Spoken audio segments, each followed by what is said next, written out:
Hi, I'm Linda from paperboutiquewithlinda.com. Today I want to show you how I made this cute recipe box. Inside the recipe box is also room for journaling and photographs. To make this project, I used the homegrown paper collection from Echo Park.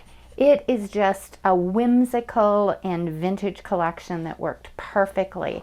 Here's just a piece of the paper that came with it. And the great thing about this collection is all the paper is double-sided.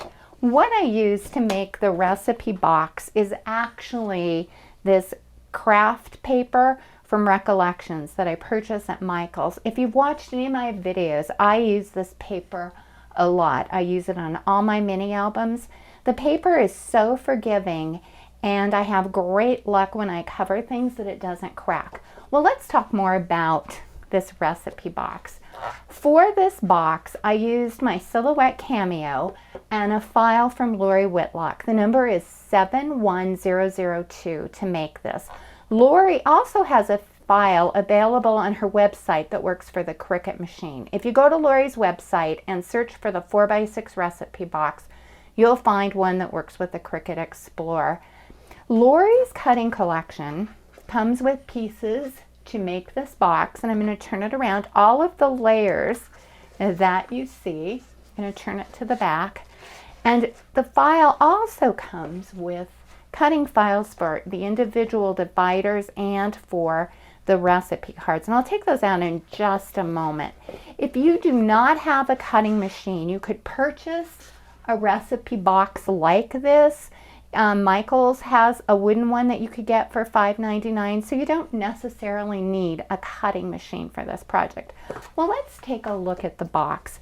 For the cover, I just pop dotted some of the stickers that were included in the collection. This is just a regular sticker.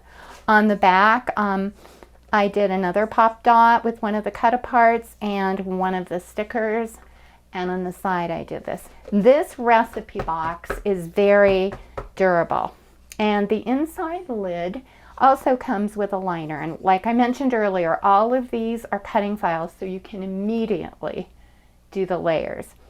And I'm just going to remove, and the inside of the box also comes with a liner. In fact, I left it out so you could see. Here's the box liner, and what you'll do is you'll just glue it and put it right there. So it is really durable. But now I'd like to show you what I did for the dividers. Her cutting file comes with these 3 dividers, and I just replicated them. And what I did in making this is I used the double-sided paper. Once again, I pop dotted it. It's a sticker. I left the back blank. Let me move this over in frame so you can kind of see both of those here. And I included this recipe card was a cut apart.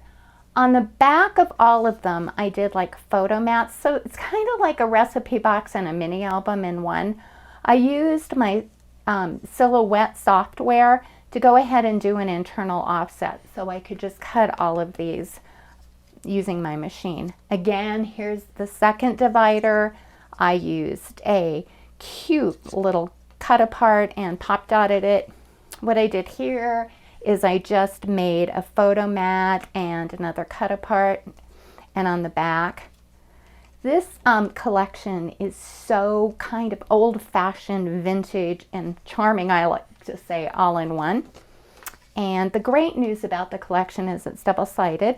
This is a cut apart that I used, another sticker, and then the back. I'm just going to go kind of quick just so you can get an idea. There's lots of room for photos, and it's so fun when you have a favorite recipe or you go to a dinner party, you can take a photo and put it on the back. Once again, this is one of the 4x6 cards, and what's great about this particular recipe box is it's large enough so you can have room for a lot of photos. Another mat. Then this is the beginning of the second set of dividers I made. I love this farmer's market. It's just charming. And the back, the pineapple paper, and all of this paper is from the homegrown collection. And my mat, here's another divider I did. I put lots of photo mats and recipe cards in here because I'm giving it to someone that loves to cook and also loves to take photographs. Handmade with Love. This one's probably my favorite sticker, the bicycle. And again, I used a lot of dimensions. Another divider, My Happy Place. The last thing I want to show you that's really fun about this recipe box, kind of photography box all in one, is that you can go ahead and purchase recipe cards that are just blank. I happen to have some index cards here and they fit perfectly. Let me show you the difference. This is just your small recipe card, and I'm going to get my ruler here so you can see it measures 3 by 5, where these larger ones measure 4 by 6, so you have a nice space. The other thing that I plan on doing is buying more of these and just putting in the back. I left lots of room in here so that she could add embellishments. As you can see, that's the fun thing. Each card can get really thick and chunky with embellishments. The other thing that you can do when you make this box is if you search on the Cricut Explorer or Silhouette Cameo, you will be able to find print and cut recipe cards so you can customize this project to meet whatever needs that you want. Well, I'd like to thank you for watching, and please visit me at www.paperboutiquewithlinda.com for more projects and ideas. Bye-bye.